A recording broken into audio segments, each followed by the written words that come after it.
Task start అయింది. దాంట్లో first Ramu and Nikhil ఇద్దరు కూర్చున్నారు.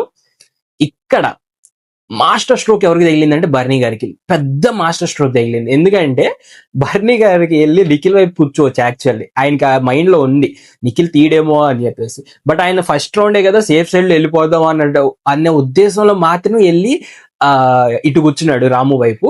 అండ్ వాళ్ళందరూ తెలివిగా ఆడిన వాళ్ళే. రీతు, ఇమాన్యుయల్, దివ్య, సుమన్ అన్న నలుగురు తెలివిగా ఆడిన వాళ్ళు. ఎందుకంటే వాళ్ళకి క్లియర్ తెలుసు మన నలుగురు ఇటు కూర్చుంటే ఖచ్చితంగా ఆ బోగినే కదిలిస్తాడు, ఆ బోగినే కదులుతారు, ఆ బోగిలో ఎవరు బయటకు వస్తారని ఒక యాంగ్జైటీ ఎగ్జైటింగ్ ఉంటది బయట జనాలకి. సో అదే కదిలిస్తారు చూడండి అని చెప్పేసి చాలా బాగా ఆలోచించారు. అందుకే నలుగురు ఇటు వెళ్ళారు. అక్కడ మాస్టర్ స్ట్రోక్ తగిలింది నిజంగా బర్నీ గారికి. ఎందుకంటే అంతకు ముందే డిస్కషన్స్ జరిగినాయి రాముతో. రాము క్లియర్ గా చెప్పాడు, నాకు తనుజ అండ్ మీరు వస్తే నేను తనుజనే సెలెక్ట్ చేసుకుంటాను సార్ అని చెప్పేసి.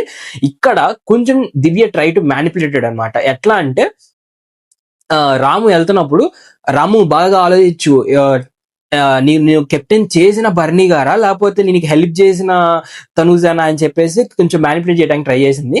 అప్పుడు దాకా రాము మైండ్ లో అసలు బర్నీ గారిను కాపాడాలనే ఉద్దేశం లేదు. ఎప్పుడైతే ఈ అమ్మాయి ఈ మాట అందో అక్కడ కొంచెం రాము ఆలోచించినట్టు అనిపించింది, కొంచెం కన్ఫ్యూజ్ అయ్యడం అనిపించింది.